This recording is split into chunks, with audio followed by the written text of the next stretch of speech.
Muy buenas, soy Marcos Vázquez y estás escuchando una nueva entrevista en Radio Fitness Revolucionario. Hoy tocamos un tema distinto, que es todavía un poco tabú, pero que me parece importante abordar, que es la muerte. Hablamos mucho sobre cómo llevar una buena vida, pero apenas hablamos sobre cómo morir bien. La medicina moderna tiene muchas herramientas, lo cual es muy bueno, por supuesto, pero tiene límites. Y a veces cuesta reconocer esos límites y se insiste en aplicar más tratamientos y más intervenciones cuando ya está claro que la muerte es inevitable. Esto es lo que se conoce como encarnizamiento terapéutico y lo único que se logra muchas veces es alargar la agonía y privar al paciente de la posibilidad de elegir cómo pasar sus últimos meses o semanas de vida. Por este motivo surgen los cuidados paliativos que pretenden mejorar la calidad de vida de las personas con enfermedades graves que no responden a los tratamientos convencionales. Por desgracia es algo relativamente desconocido y por eso me pareció interesante entrevistar a la doctora María Fernanda Arboleda, anestesióloga y especialista en cuidados paliativos, en gestión del dolor y en cannabis medicinal, que veremos que es una de las herramientas utilizadas en cuidados paliativos. La doctora María Fernanda, o Maffer, como también se la conoce, nos explica qué son realmente los cuidados paliativos y por qué se utilizan menos de lo que se debería. Hablamos también de la parte más emocional o incluso espiritual, ¿no? De cómo suele vivir la gente esta fase final de la vida, de qué enseñanzas personales se ha llevado también ella tras acompañar a tantas personas en este proceso. Y finalmente nos explica las principales herramientas que se pueden usar para mejorar la calidad de vida de estos pacientes, para reducir el dolor, la ansiedad. Y aquí hablamos, por ejemplo, del cannabis medicinal, de sus cannabinoides, THC, CBD y otros muchos aspectos.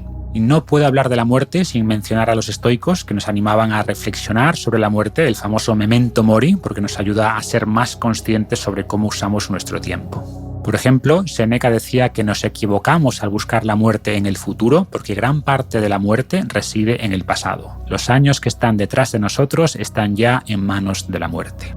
Y Marco Aurelio nos recomendaba lo siguiente: cuando te levantes por la mañana, piensa en el precioso privilegio de estar vivo, de respirar, de pensar, de amar. Antes de pasar a la entrevista, un recordatorio rápido de nuestros patrocinadores del podcast, We Botanics y Paleobull.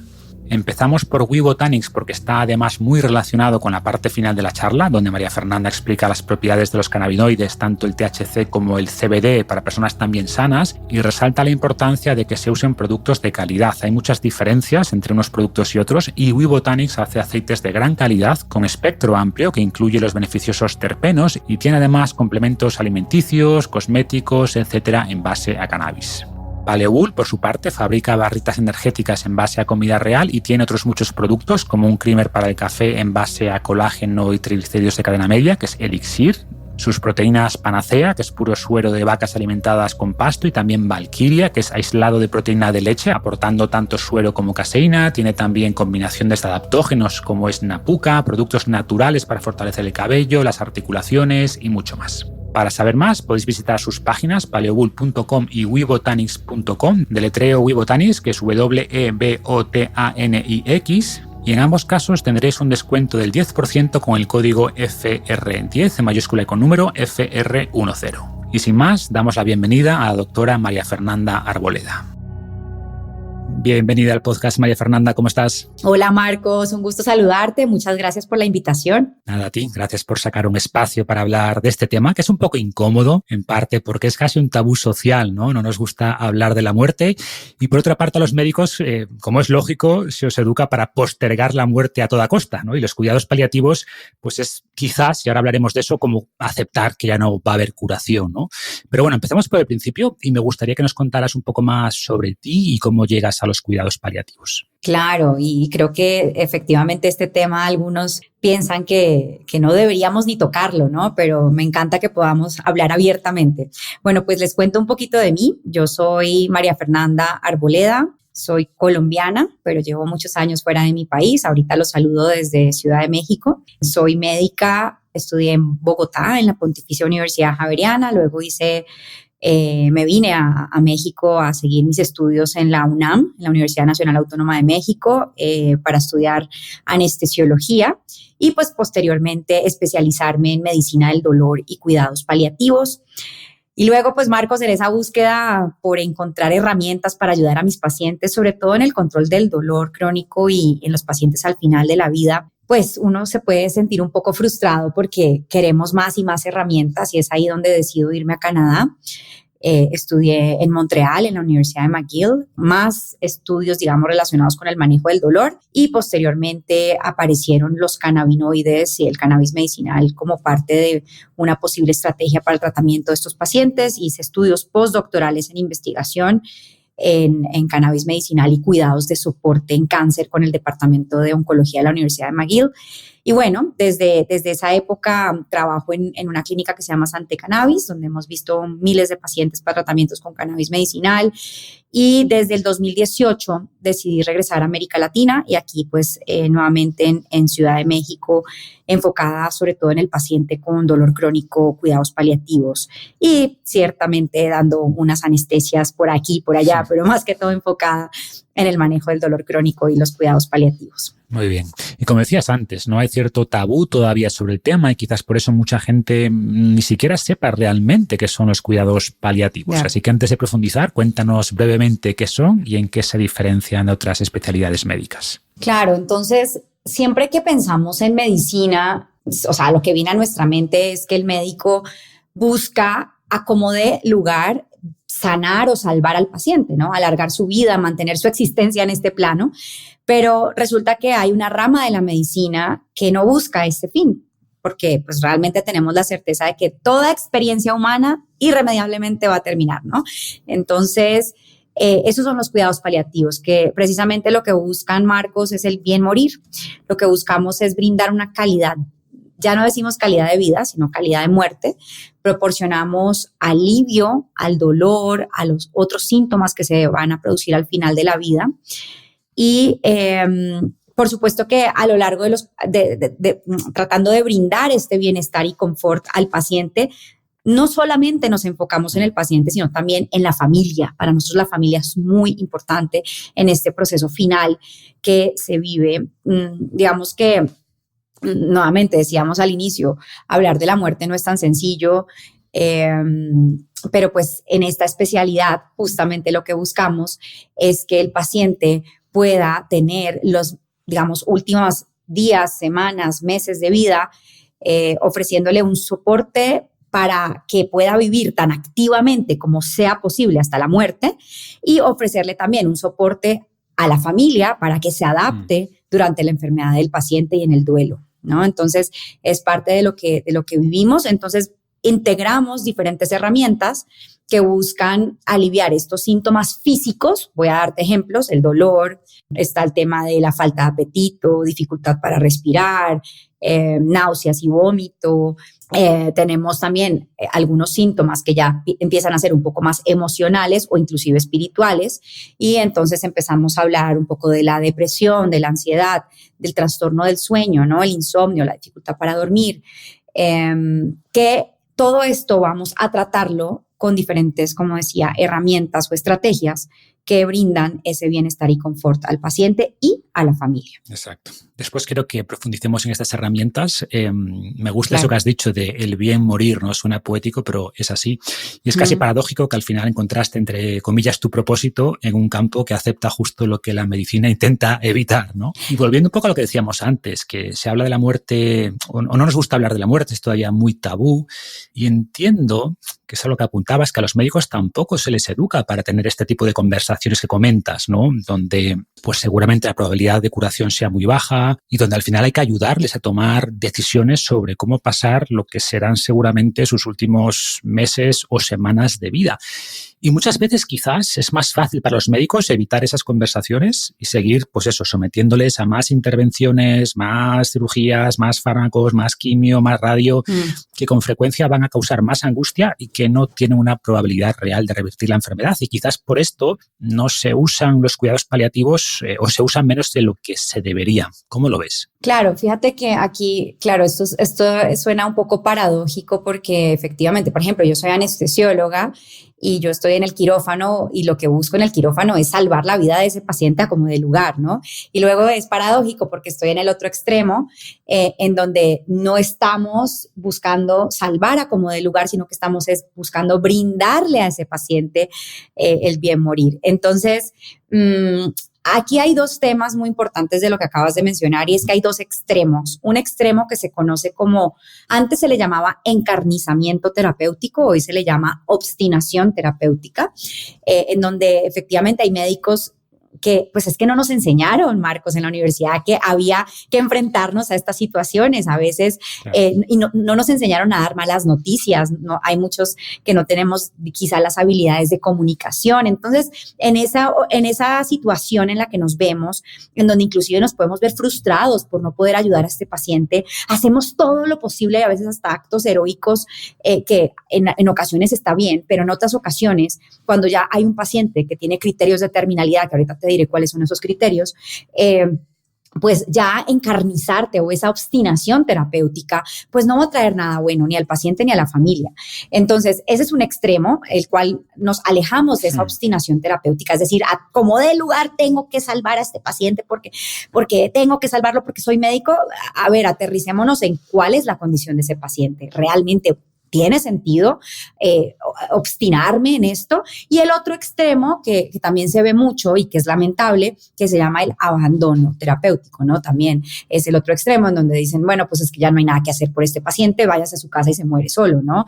Entonces, estos dos extremos, la obstinación terapéutica y el abandono terapéutico, pues se alejan de lo que son los cuidados paliativos, porque en los cuidados paliativos nos mantenemos en medio, brindando nuevamente ese bienestar y ese confort al paciente y a la familia, pero aquí hay que entonces entrar a hablar de quién es el que recibe cuidados paliativos, porque a veces escucho a muchas personas decirme, es que doctora, tengo dolor hace muchos años y quiero que me ayude a paliar mi dolor, ¿no?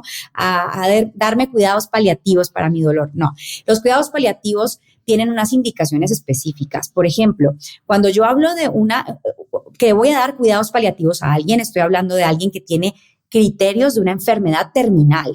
Ahí es donde vamos a ofrecer cuidados paliativos, pero no pensemos en enfermedad terminal como el que le faltan 5 minutos para morir, porque eso también es incorrecto. Hay personas que, hay colegas de otras especialidades, oncología, no solo oncología, medicina interna, gastroenterología, etcétera, que nos llaman cuando ya al paciente le faltan 5 minutos para fallecer. Y eso no es, digamos, lo que estamos esperando en los cuidados paliativos. Lo que estamos esperando en los cuidados paliativos es tener tiempo para poder apoyar a ese paciente y a esa familia, y no lo podemos hacer faltando 15 minutos para la muerte. O sea, sí necesitamos que desde que se hace un diagnóstico de una enfermedad avanzada o terminal, empiece el tratamiento en cuidado paliativo.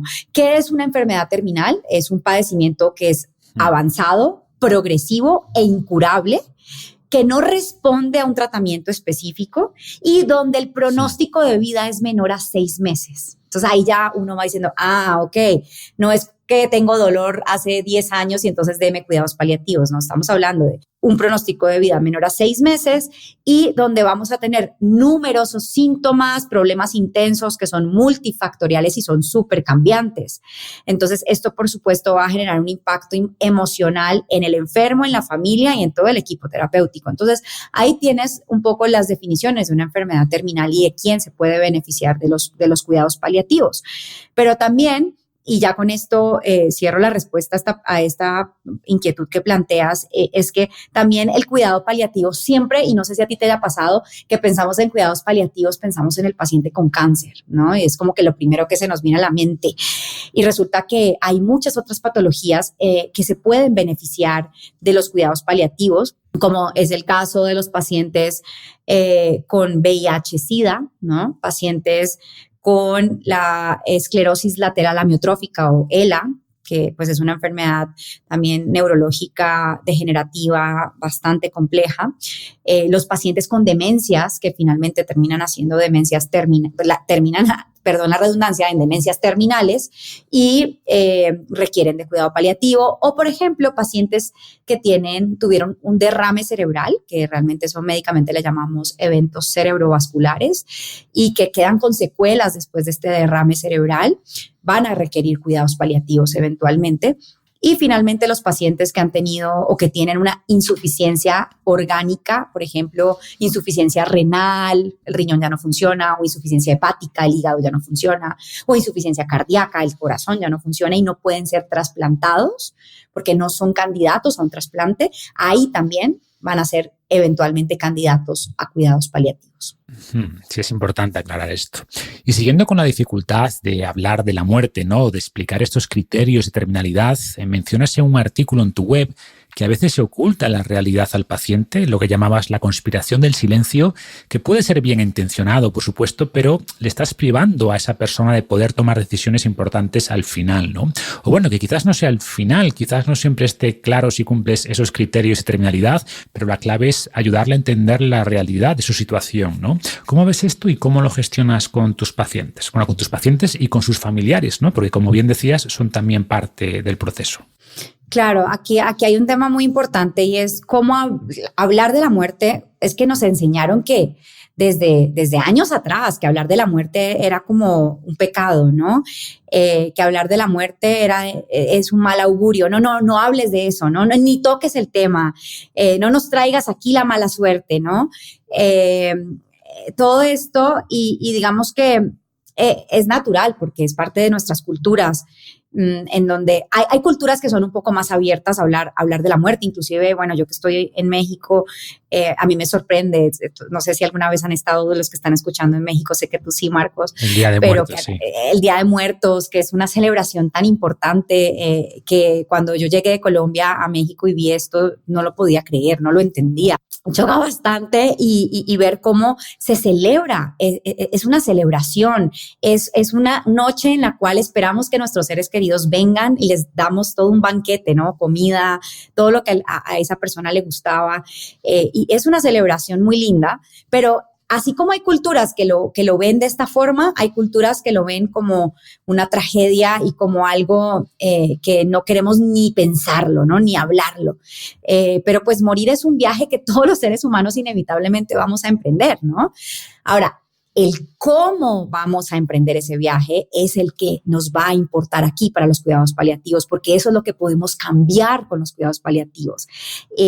Y pues impactar pues en esa calidad de muerte. Entonces yo siempre les digo que así como nos preparamos para el nacimiento, nos tenemos que preparar para la despedida. Yo no sé si alguno de ustedes ha estado alguna vez en un parto, ¿no? Y cuando llega uno a este mundo, el parto puede llegar a ser un poco traumático. Y de esa misma forma puede ser que desprendernos de esta dimensión sea también traumático y complejo. Pero entonces, con los cuidados paliativos tratamos de hacerlo lo menos difícil posible, tanto para el paciente como para la familia. Ahora, en este tema de la conspiración del silencio que comentas, yo creo que es importante porque me pasa mucho, ¿no? En la consulta que me dicen, bueno, doctora, mi mamá, 85 años, tiene un cáncer terminal, no le queremos contar, ¿no? No queremos decirle que está teniendo esta situación, porque el decirle lo único que va a hacer es deprimirla, ¿no? Y no queremos que se entere de esto. Digamos que es natural pensar que al contarle a tu familiar se va a deprimir o se va a sentir, se va a decaer, ¿no? Porque pues, solamente la noticia la va a matar, eso podría pensar cualquier persona. Pero resulta que en el tema de la conspiración del silencio, que lo que quiere decir es ocultar información al paciente sobre su condición de terminalidad, es muy complejo, porque cuando entramos a ocultar información hay varios problemas. Digamos que la mayoría de los pacientes que tienen una enfermedad avanzada conocen su pronóstico, aun cuando no hayan sido informados. O sea, el cuerpo les da muchísima información. En muchos casos el paciente conoce más de lo que los demás suponen, porque pues está obteniendo esta información directamente de las sensaciones o los síntomas físicos que está presentando, ¿no? Entonces, hoy sabemos que hay investigaciones que sugieren que los pacientes que cuentan con esta información de su enfermedad se sienten más satisfechos con la atención médica que están recibiendo, porque pues comprenden mejor lo que les está pasando. Y yo creo que aquí, y esto es muy importante, y esto lo hablamos también desde la parte de psicología, para nosotros en los cuidados paliativos, el tratamiento que damos no solamente, esto es un tratamiento con un equipo multidisciplinario, no vamos solos, no va solo el médico especialista en paliativos, va enfermería, va el equipo de psicología, psiquiatría, trabajo social, bueno, somos un equipo grande. Y aquí siempre decimos que no se debe asumir que los pacientes no quieren recibir esa información y es importante preguntar directamente al paciente si quiere saber qué es lo que está pasando. Entonces, por supuesto que recibir una mala noticia es inevitable que produzca reacciones como tristeza, enojo, ansiedad. Esto es normal, pues por el contenido de la noticia, pero ocultar información puede hacer que el paciente se aísle, sienta desconfianza, inclusive se sienta enojado y tenga esa sensación de que está siendo engañado y subestimado, ¿no? Entonces, en mi experiencia, le da cierta paz al paciente saber qué es lo que le está pasando y le ayuda a prepararse, ¿no? Para lo que viene. Entonces, esto pues normalmente lo que nosotros hacemos es que hacemos reuniones familiares antes de cualquier cosa. Las reuniones familiares son fundamentales en los cuidados paliativos y aquí se tocan estos temas y se apoya a la familia para poder tener esta conversación abierta con el paciente de qué es lo que está ocurriendo y poder hablar con tranquilidad de qué es lo que ese paciente quisiera, qué le faltó hacer. Hay pacientes que me dicen, es que me faltó ir a la playa, váyase a la playa, ¿no? Entonces, todos estos datos que estoy comentando han hecho que se incluya como derecho del paciente facilitarle la información pues, que desee con respecto a su enfermedad, ¿no? Entonces, eso es importante con respecto a la conspiración del silencio. Claro, y le das la posibilidad de tomar decisiones con toda la información disponible, ¿no? Y quizás también la reticencia a aceptar los cuidados paliativos puede venir de que se interprete como darse por vencido o de pensar de esta idea de que no se va a hacer nada, que sería ese abandono terapéutico que comentabas antes, o que si no se hacen más intervenciones se va a acelerar la muerte, pero esto no es cierto tampoco, ¿no? Claro, y los cuidados paliativos también hay que entender que ni aceleran ni retrasan la muerte. La muerte va a llegar cuando tenga que ocurrir, ¿no? Porque eso también pasa mucho, ¿no? El paciente a veces llega enojado a la consulta de cuidados paliativos, hay veces que me pasa que llega un paciente y le pregunto, bueno, ¿sabes por qué estás aquí en esta consulta? Me dicen, no tengo ni idea, ¿no? Y uno podría decir, bueno, qué mal que el oncólogo no le dijo al paciente que venía conmigo a una consulta. Y resulta que es también parte de ese proceso donde el paciente está esperando escuchar algo diferente. Pero vaya, los cuidados paliativos no es porque me mandaron a cuidados paliativos ya me voy a morir mañana, ¿no? Los cuidados paliativos se tienen que dar con tiempo, pero sabiendo que estamos enfrentándonos, eso sí, sabemos, estamos ante una enfermedad que no tiene cura y que estamos enfrentándonos a una enfermedad en donde, pues, digamos, el pronóstico de vida, claro, va reduciéndose, pero como decíamos, tenemos que tener el tiempo para prepararnos para esa despedida. Y eso solamente lo logras, pues, con este equipo multidisciplinario y con el apoyo de tu familia. De otra forma, llegar al final no va a ser tan sencillo. Hay pacientes que quizá dicen, no le tengo miedo a la muerte, yo sé que esto tenía que pasar en algún punto, pero hay otros pacientes que sí se sienten abrumados, ansiosos, quizás son el que provee a su familia, qué va a pasar cuando yo ya no esté, ¿no? Entonces empieza a haber también otras situaciones complejas que se deben trabajar y para eso se necesita tiempo. Mencionas en alguno de tus textos, de tus artículos, esa parte más emocional e incluso espiritual que antes también comentabas. Y evidentemente tu enfoque es médico, es científico, pero cuando pasas tanto tiempo con pacientes que están ahí en esa frontera entre la vida y la muerte, estoy seguro de que te llevas también muchos aprendizajes de vida, muchas reflexiones. Y fue, por ejemplo, famoso el libro de Bronnie Ware hace unos años. Ella era enfermera de cuidados paliativos y en su libro hablaba de los 5 principales arrepentimientos que tenían las personas en los momentos previos a la muerte. Uh-huh. Y te los voy a resumir, que los tengo aquí. El 5 sería, desearía haberme permitido ser más feliz. El 4, desearía haber mantenido más contacto con mis amistades. El 3, desearía haber tenido la valentía de expresar mis emociones. El 2, desearía no haber trabajado tanto. Y el 1, desearía haber tenido el coraje de hacer lo que realmente quería hacer y no lo que otros esperaban que hiciera. De acuerdo. ¿Cómo lo ves? ¿Encaja más o menos con tu experiencia? ¿Añadirías alguna enseñanza adicional? Yo creo que ella lo resume, o sea, lo que se resume aquí es justo lo que vivimos. También hay otra autora que me encanta, que es Elizabeth Kubler-Ross, en su libro La Rueda de la Vida, que se los recomiendo muchísimo también a todos. Justamente esta psiquiatra suiza lo que hacía era entender qué pasaba al final de la vida e inclusive hizo investigaciones en quienes fallecían por minutos y regresaban, ¿no? Estos que tuvieron experiencias cercanas a la muerte y regresan. Y siempre es esto, ¿no? De cierta forma hay quien se arrepiente de cosas, pero al final yo te diría que la mayoría están muy agradecidos por lo que han vivido.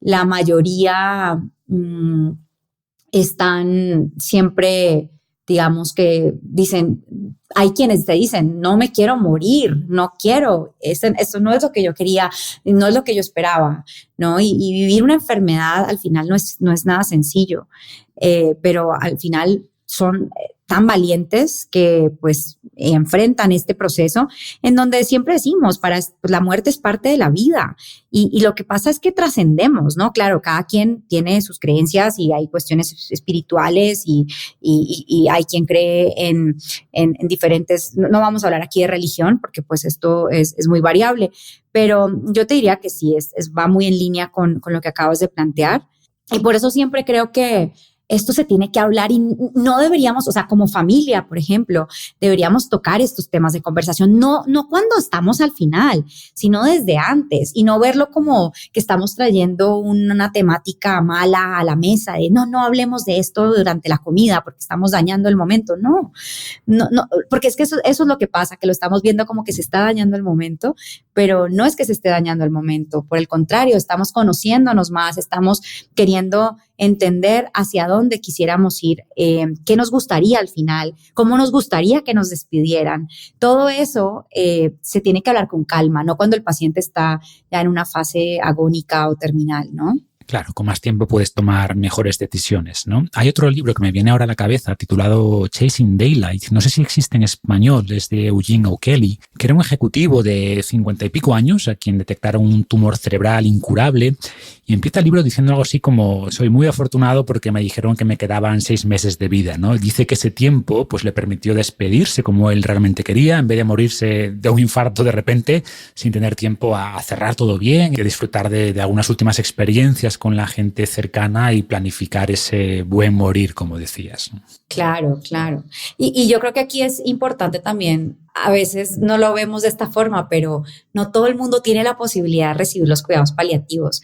Yo no sé si sepan, pero hay cifras pues, de la Organización Mundial de la Salud, por ejemplo, que dicen que 40 millones de personas en el mundo necesitan cuidados paliativos, pero solo un 14% lo reciben. O sea, realmente a veces decimos, yo cuando me muera, quiero tener esa posibilidad, o sea, quiero estar en ese porcentaje que lo recibe. Y bueno, ojalá hubiera un 100% de porcentaje que recibe cuidados paliativos, porque morir con dolor, morir con sensación de falta de aire, morir con náuseas, morir con síntomas, ese no es el objetivo, ¿no? Entonces, digamos que el poder tener esta posibilidad, hoy digamos que hay unas brechas grandísimas, hacen falta muchísimo para que se logren los cuidados paliativos en el mundo. Hay un enorme desconocimiento y falta de reconocimiento mundial de la medicina paliativa. Hay gente que uno le pregunta, me pregunta, ¿y qué especialidad tienes? No, pues me dedico al manejo del dolor y los cuidados paliativos, ¿no? ¿Y qué es eso, no? Entonces, tiene que haber más programas que den a conocer los cuidados paliativos, recursos para que se formen el personal de salud, porque somos también muy pocos desde la medicina quienes nos especializamos en los cuidados paliativos. Deben existir programas académicos en universidades que enseñen desde el pregrado las bases de la medicina paliativa y pues reconocer a la medicina paliativa como una prioridad en materia de salud pública, ¿no? Porque hay, como te decía, muchísimo desconocimiento, digamos que sabemos que poco a poco la población en el mundo va a ir envejeciendo y entonces la probabilidad de que requieras de cuidados paliativos también va a ir incrementando. Para el 2030 se espera que seamos el doble de la población mayor a 65 años. Entonces va a haber más y más y más demanda de esta especialidad. Pero pues desafortunadamente, como te digo, hay alrededor del 14% que solamente recibe este cuidado y únicamente la mitad de los países en el mundo tienen alguna forma de servicios en cuidados paliativos. Entonces, pues aquí el reto es poder mejorar esa atención, ¿no? Y esas condiciones de estos enfermos en fases avanzadas o irreversibles, pues, de su enfermedad. Sin duda, veo muy importante, ¿no?, que se extiendan estos cuidados paliativos, pero también entiendo que para un médico especializarse en cuidados paliativos implica reconocer los límites de la medicina, o sea, aceptar que no puedes curar, y es justo lo contrario de lo que llevas tantos años estudiando, ¿no? O sea, estudias para curar, e imagino, como digo, que es difícil aceptar que hay mucha gente a quien no vas a poder curar, sino simplemente paliar al final. Y decías antes que los cuidados paliativos no implican no hacer nada, sino que se refiere a usar otras herramientas para que la calidad de vida sea la mejor posible hasta el final. Y quería preguntarte qué tipo de intervenciones o herramientas hay aquí. O bueno, primero, ¿cuáles son los problemas principales? Que, como decías, muchas veces estarán ligados al dolor, a las náuseas, a la depresión, a problemas para respirar, para dormir. Y después, ¿qué herramientas existen para lograr ese buen morir? Claro, entonces aquí lo que buscamos, y hay quien habla mucho del tema de la muerte digna, ¿no? Que en realidad pues esto es algo muy personal y va a depender de cada individuo. Hay también quien habla de no, pues es que lo que buscamos es que el paciente no sufra, ¿no? Y que no haya sufrimiento. Si se han dado cuenta, yo no he hablado de la palabra sufrimiento porque el sufrimiento es percibido de forma muy diferente de una persona a otra y pues para ti una cosa puede ser sufrimiento, para mí otra, ¿no? Entonces, al hablar de esta, digamos, muerte digna, lo que buscamos es controlar síntomas. Síntomas que ya decíamos, por ejemplo, normalmente cuando llega el paciente a la consulta de cuidados paliativos, lo primero que hacemos, aparte de hacer una historia clínica normal, como se las harían a ustedes en cualquier otra consulta médica, es una escala, que esta escala se llama la escala del ESAS, Edmonton Symptom Assessment System. Esta escala fue creada por el doctor Eduardo Bruera, que es argentino y es el, digamos, uno de los padres de los cuidados paliativos. Cuando estaba en Edmonton, Canadá, crea esta escala. Hoy en día está en el MD Anderson Cancer Center en Houston. Y en esta escala, lo que hacemos, Marcos, es que medimos 10 síntomas y le pedimos al paciente que califique del 0 al 10 estos síntomas, ¿no? Entonces, por ejemplo, dolor del 0 al 10, ¿cuánto dolor tienes? Debilidad o fatiga del 0 al 10, ¿cuánto tienes? Disnea o dificultad para respirar del 0 al 10, ¿cuánto tienes? Náuseas del 0 al 10, insomnio del 0 al 10, falta de apetito del 0 al 10. Ansiedad del 0 al 10, depresión, etcétera. Lo vamos midiendo y 0 en esta escala es lo mejor y 10 es lo peor en esta escala del ESAS. Y lo que hacemos es que nos enfocamos en los 3 síntomas que el paciente haya calificado más alto, o sea, que esté cercano al 10. Entonces, si el paciente, hay veces que hay más de 3 síntomas, ¿no? Hay 7 que están en 10, ¿no? Entonces, pero no nos podemos enfocar en todos, tratamos de enfocarnos en 3 síntomas. Entonces, por ejemplo, vamos a enfocarnos en dolor, insomnio y falta de apetito. Entonces, nos enfocamos en estos 3 síntomas, utilizamos medicamentos que van a ayudar para el dolor, que van a ayudar para este insomnio, que van a ayudar para esta falta de apetito, pero no solamente el tema de medicamentos. Los medicamentos son apenas un pilar del tratamiento. Como decía, esto es un equipo multidisciplinario, entonces entra a trabajar el fisioterapeuta o terapeuta físico, la terapia psicológica con diversas herramientas también, como la terapia cognitivo-conductual o la parte de psiquiatría. Entra también el tema del trabajo social, también qué ¿por qué está ese paciente ansioso? ¿Qué está pasando? Aparte del dolor que le puede estar generando ansiedad, puede ser que también está pues también con esta incertidumbre, porque la incertidumbre lo único que produce es ansiedad. Entonces, vamos abordando estos síntomas y en cada consulta, normalmente las consultas de cuidados paliativos no es como cualquier otra consulta que nos vemos en 6 meses, no, aquí es generalmente consultas mucho más cercanas, en 2 semanas, a veces hasta cada semana. Vamos viendo la evolución del paciente porque son síntomas cambiantes. Es decir, en esta consulta el paciente pudo haber calificado el dolor y al insomnio y la falta de apetito en 10, pero en la siguiente esto ya mejora, pero entonces ahora empeoraron las náuseas y empeoró la depresión, ¿no? Entonces, como es tan cambiante, tenemos que ir viendo al paciente de forma muy, muy cercana y generalmente lo hacemos casi que cada 2, 3, 4 semanas, no más de 4 semanas para estar evaluando al paciente y en cada evaluación vamos utilizando esta escala que les mencionaba que nos permite determinar si vamos por buen camino o no, si los objetivos terapéuticos se están logrando o no. Y si tenemos que hacer algún cambio, cambiar, no está funcionando no sé, para el dolor estoy dando un opioide como el tramadol, pero el tramadol no está funcionando, entonces, ok, vamos a pasarnos a un opioide un poco más potente como la buprenorfina o la morfina, ¿no? Entonces, vamos haciendo estos cambios de acuerdo con lo que vayamos viendo en las consultas subsecuentes. Y hablando justamente de dolor, comentaste en tu presentación que te especializaste en el cannabis medicinal. ¿Cómo puede ayudar aquí en este proceso? Y no solo en el caso del dolor, sino en otros posibles ámbitos. Claro, entonces, cuando decíamos, tenemos todas estas herramientas que ya hablábamos, yo siempre les digo a mis pacientes, hagan de cuenta que tenemos una cajita de herramientas y la abrimos y vamos sacando diferentes estrategias. Entonces, sacamos a los medicamentos, sacamos la terapia física, la terapia psicológica, a veces utilizamos otras terapias más complementarias o alternativas, como se llamaban antes, como la acupuntura, la hidroterapia y otras cosas. Y en esa misma cajita de herramientas puede estar el cannabis medicinal o los cannabinoides, ¿no? Entonces, hoy sabemos que cuando las terapias tradicionales o convencionales, como los opioides o como otros grupos farmacológicos, no están funcionando o están siendo parcialmente efectivos o estos medicamentos están generando efectos secundarios que son supremamente intensos. A veces hay medicamentos que pueden producir náuseas, que pueden producir mareo, que pueden producir estreñimiento extremo.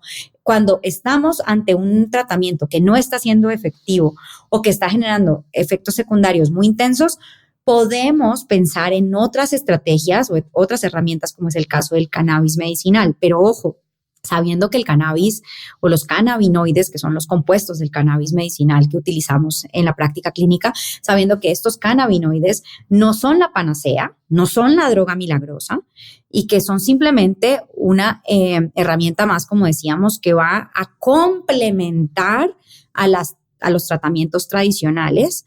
Es decir, el cannabis no va solito, porque hay muchas veces que llegan a mi consulta a decirme, doctora, es que ya estoy cansada de tanto químico y ya no quiero nada, solo quiero algo derivado de una planta y ya, ¿no?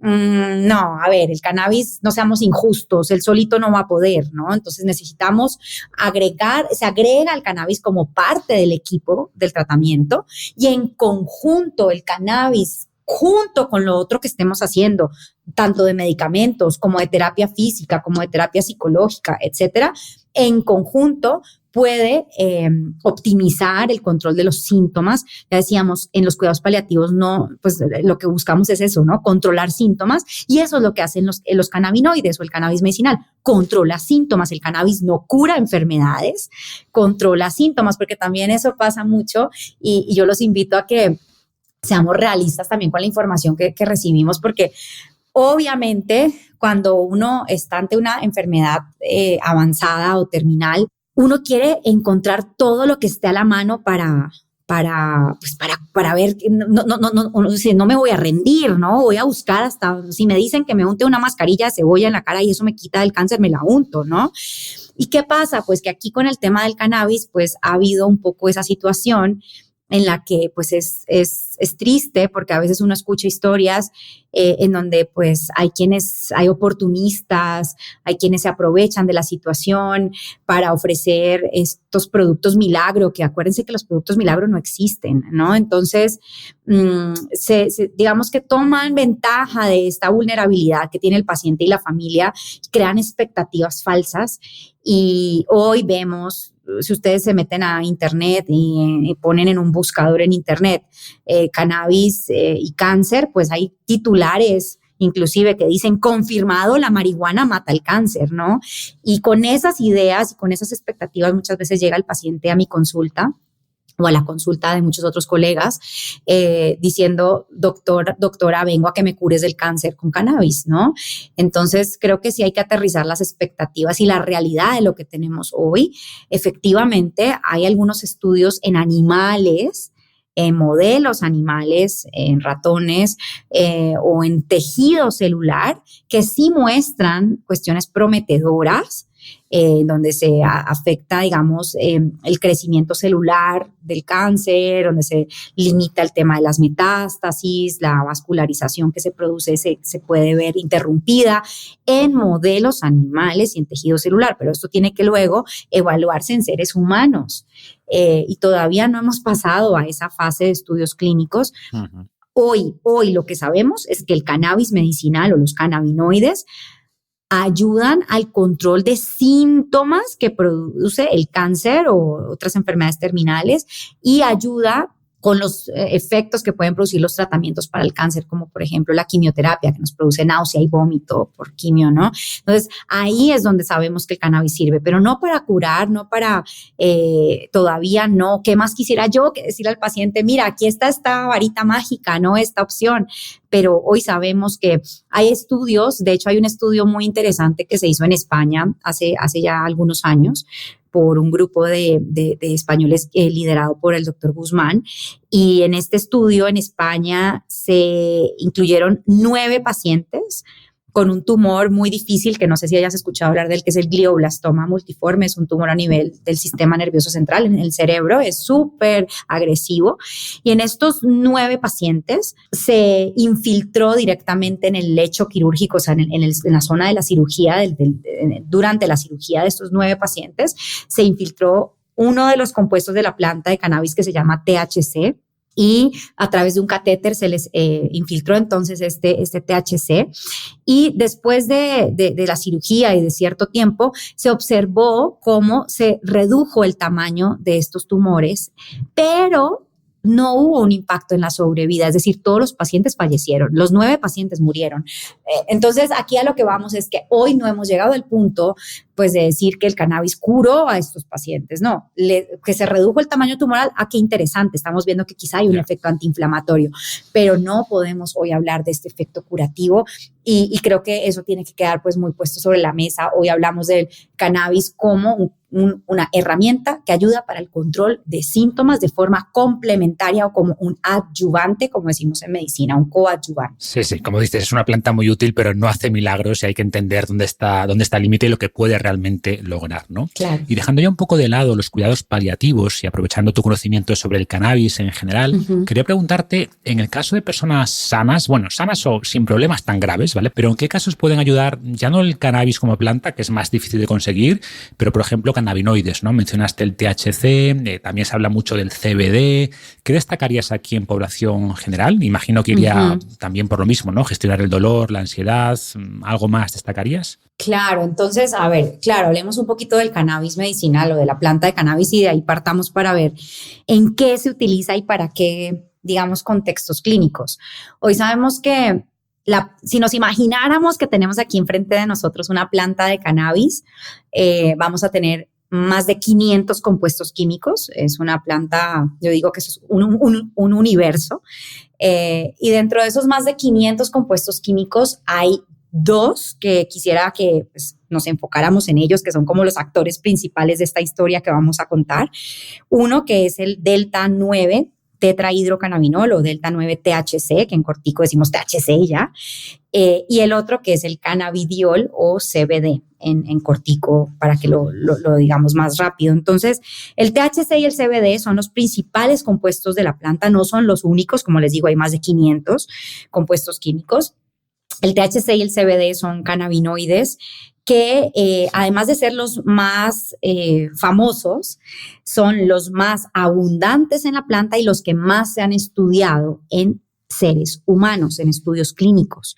Entonces, cuando hablamos del THC y del CBD, yo siempre les digo, y me han escuchado en otros espacios seguramente decirlo, a veces somos como muy telenovelescos porque decimos que el THC es el malo, el villano, y el CBD es el bueno, ¿no? El medicinal. El THC es el de drogarse y el CBD es el que realmente es medicinal. Y yo creo que tenemos que aterrizarnos en la realidad y ya basta de hablar de esto de esta forma porque es incorrecto. Ambos, tanto el THC como el CBD, se utilizan en la práctica clínica. El THC ha sido condenado y satanizado por años porque, por supuesto, quien consume THC para lo que antes decíamos fines recreativos o lúdicos, ya no le decimos así, hoy le decimos uso adulto.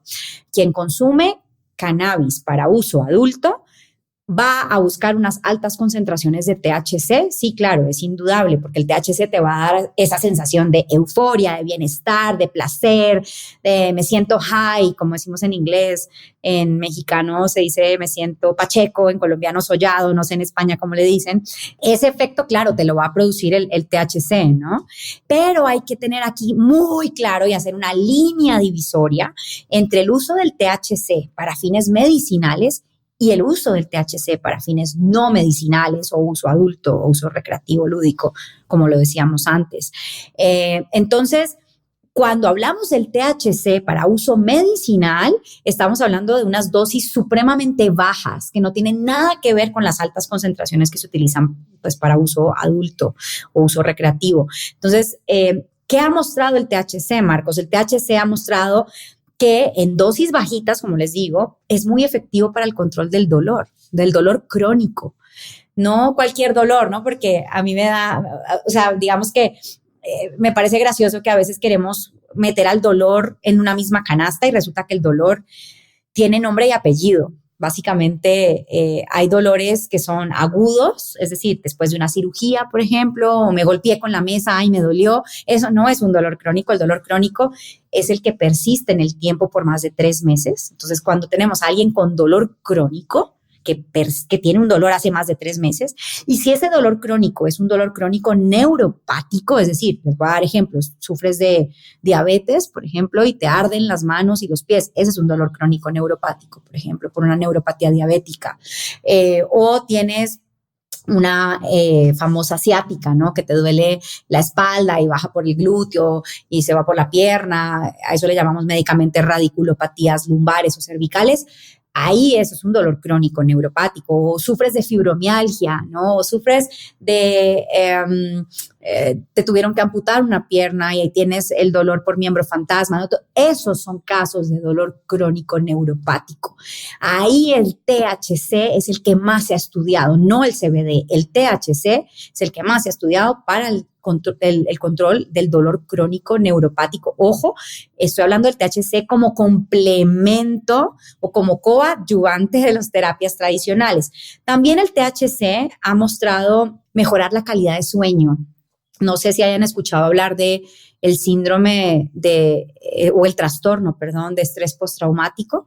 El trastorno de estrés postraumático son estas personas, sobre todo, que fueron a la guerra, por ejemplo, y regresaron, o que estuvieron secuestradas y regresaron, que tuvieron un evento traumático. Estas personas tienden a sufrir de terrores nocturnos, pesadillas. Ahí el THC ha sido estudiado en ensayos clínicos y nos ha mostrado un impacto positivo en estos trastornos del sueño. También el THC ha mostrado mejorar la calidad de sueño en los pacientes con dolor crónico, pacientes con cáncer. No el CBD, el THC es el que más se ha estudiado en temas del sueño. En este contexto, el THC ha mostrado incrementar el apetito. Para nadie es un secreto que quien consume marihuana o cannabis, ojo, marihuana es el nombre coloquial de la planta, cannabis nombre científico, es la única diferencia. Entonces, quien consume cannabis o marihuana va a tener una sensación de mucha hambre sí, a eso se le conoce en algunos países como el famoso monchis, ¿no? Ese monchis lo usamos los médicos a nuestro favor para incrementar apetito en pacientes con VIH, SIDA y cáncer, ¿no? Y finalmente, el THC ha mostrado mejorar las náuseas y el vómito secundarios a la quimioterapia, no el CBD. El THC es el que ha mostrado esto en los estudios clínicos y es lo que nosotros vemos y hacemos en la práctica clínica. Ya les decía yo al comienzo que trabajo en Santé Cannabis, esta clínica donde hemos visto más de 14,000 pacientes en Canadá. Estamos en Montreal, en la provincia de Quebec. Yo ahorita estoy desde México trabajando para la clínica, sobre todo en temas de investigación. Y lo que vemos es que el THC entonces sí es muy útil, no lo satanicemos, no lo condenemos más, porque si se dan cuenta, desde los cuidados paliativos, de hecho, lo que más utilizamos es al THC. Ahora, el CBD, que es la contraparte, que uno diría, bueno, ¿y por qué se volvió tan famoso? ¿Y por qué no ha hablado del CBD, no? Claro, el CBD también es una molécula muy versátil, es fascinante. El cannabidiol o el CBD, digamos que también tiene sus propiedades, tiene además de, como les digo, ser tan versátil, tiene desde el punto de vista molecular y al que le guste la parte ya más de bioquímica, actúa en múltiples receptores de nuestro organismo y el CBD ha mostrado ser un importante antiinflamatorio. Ojo, porque hay quien se confunde, como es antiinflamatorio, entonces es para el dolor. No necesariamente, no todo lo antiinflamatorio es analgésico. El que más nos va a brindar más ese efecto analgésico va a ser el THC, indudablemente. Y el CBD, cuando hablo del efecto antiinflamatorio, sobre todo nos estamos refiriendo a algunas enfermedades en donde puede haber mayor grado de inflamación, como es la artritis reumatoide, por ejemplo, ¿sí? Estas personas que se les inflaman las manos, o pacientes hay una enfermedad a nivel del tracto gastrointestinal, a nivel del colon, sobre todo, que se llama la enfermedad de Crohn, no sé si la hayan escuchado, pero es una enfermedad muy complicada. Ahí, por ejemplo, el CBD está mostrando ser efectiva por este efecto antiinflamatorio. El CBD también es ansiolítico, es decir, baja los niveles de ansiedad, pero no en cualquier ansiedad, ¿no? Porque ahora todo el mundo quiere tomar cannabis, CBD específicamente, porque mañana tengo un examen, porque tengo una entrevista, porque digamos que estoy nervioso y quiero CBD. No, a ver, estamos hablando del CBD en el contexto del paciente con, sobre todo, trastorno de ansiedad social. Estas personas que les da pánico hablar en público, pánico socializar, ahí es donde más se ha estudiado. Y también en ansiedad, por ejemplo, secundaria al dolor crónico, porque el dolor produce y está ligado a la ansiedad. En ansiedad secundaria a cáncer, por la incertidumbre que ya hablábamos hace rato que se presenta en esta población. Y en ansiedad, que estamos empezando a notar, sobre todo beneficios en pacientes con enfermedad de Parkinson, por ejemplo, ansiedad que vemos en paciente de población pediátrica con trastornos del espectro autista, o lo que llamábamos antes autismo. Entonces, digamos que en el tema de ansiedad hay que ser muy específicos a qué tipo de ansiedad me estoy refiriendo. Finalmente, pues el CBD ha mostrado ser neuroprotector y muy útil para el control de crisis convulsivas, ¿no? En pacientes con epilepsias refractarias, sobre todo el síndrome de Lennox-Gastaut, síndrome de Dravet, esclerosis tuberosa, que son estas personas que convulsionan no una, no dos, 100,000 veces al día. Sus padres generalmente pierden la cuenta en cuántas veces han convulsionado sus hijos, generalmente son pacientes de población pediátrica. Y ahí, pues, el CBD ha mostrado ser supremamente efectivo, nuevamente, como complemento, como coadyuvante de las terapias tradicionales. Entonces, ahí tienes al THC y al CBD como los principales compuestos de la planta, cada uno teniendo sus características, son diferentes, pero no es que haya uno bueno y uno malo, los dos se utilizan en la práctica clínica y pues eso es como el resumen hoy de lo que vemos. Obviamente hay otras enfermedades que se han ido avanzando, pero es poco a poco vamos a ir encontrando más y más al respecto. Sí, seguramente haya sinergias entre ellas, ¿no? Más los terpenos que los acompañan en la planta, pero claro, bueno, es importante entender bien la evidencia que existe y creo que has hecho un resumen perfecto. Así que nada más, María Fernanda, lo vamos a dejar aquí. Muchas gracias por tu tiempo, por ayudarnos a entender mejor esta parte tan desconocida pero importante de la medicina, también a entender un poquito mejor el cannabis y bueno, no hemos hablado del tema, pero sé que también estás muy activa en apoyar la legalización de esta planta para que los médicos contéis con productos de calidad, certificados, para usar, por supuesto, junto al resto de fármacos y herramientas que ya tenéis, ¿no? Así que bueno, gracias y seguimos en contacto. Muchísimas gracias, Marcos, por la oportunidad. Efectivamente, creo que pues hay mucha tela que cortar, mucho tema que, pues digamos, hablar del tema no es tan rápido. Gracias por este espacio. Acuérdense que el cannabis, como decíamos ahorita, no es la panacea, no es la droga milagrosa, y sí se requiere de una regulación y sí se requiere de tener acceso a tratamientos reales que cumplan con estándares de calidad y respaldo sanitario. Entonces, pues mucho ojo con lo que están consumiendo, tengan mucho cuidado con lo que acceden y ojalá, mi sueño es que cada día que me levanto ojalá ya haya productos en todos los países del mundo para que los pacientes que lo requieren y en quienes sí está indicado, porque esto no es para cualquiera, en quienes sí está indicado, pues haya la posibilidad de recibirlo bien, ¿no? Y con un médico que sí esté entrenado y que sepa cómo se debe prescribir de una forma responsable y segura. Muchísimas gracias. Gracias a ti, que se cumpla pronto ese deseo. Un abrazo. Gracias, bye bye.